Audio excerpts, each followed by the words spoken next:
सितंबर 2001 पाकिस्तान के पंजाब प्रांत की एक पुरानी जेल के अंदर एक बेहद कमज़ोर और बीमार कैदी अपने आखिरी दिनों से गुजर रहा था। उसके शरीर में गंभीर बीमारी फैल चुकी थी। कई सालों की कैद, यातना और अकेलेपन ने उसे लगभग तोड़ दिया था। लेकिन सबसे हैरान करने वाली बात यह थी कि उस कैदी की पहचान किसी को ठीक से पता नहीं थी। जेल के रिकॉर्ड में उसका नाम कुछ और था, लेकिन असलियत में वो कोई साधारण कैदी नहीं था। वो भारत की खुफिया agency research and analysis wing का एक गुप्त एजेंट था। एक ऐसा एजेंट जिसने लगभग एक दशक तक पाकिस्तान के अंदर रहकर भारत के लिए बेहद खतरनाक मिशन पूरे किए। उसका असली नाम था रविंद्र कौशिक और उसकी कहानी इतनी रहस्यमयी और रोमांचक है कि उसे आज भी भारत के सबसे साहसी जासूसों में गिना जाता है। 11 अप्रैल 1952 राजस्थान के श्री गंगानगर शहर में एक साधारण परिवार में एक लड़के का जन्म हुआ।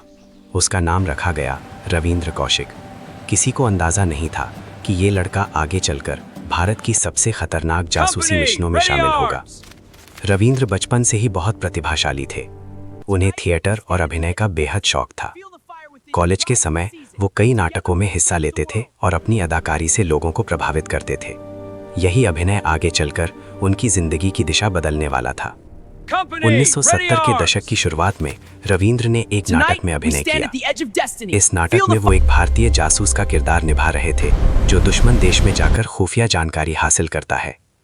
इस कार्यक्रम को देखने के लिए दर्शकों में कुछ ऐसे लोग भी मौजूद थे जो भारत की खुफिया एजेंसी से जुड़े हुए थे। रविंद्र की अभिनय क्षमता और आत्मविश्वास देखकर वे बेहद प्रभावित हुए।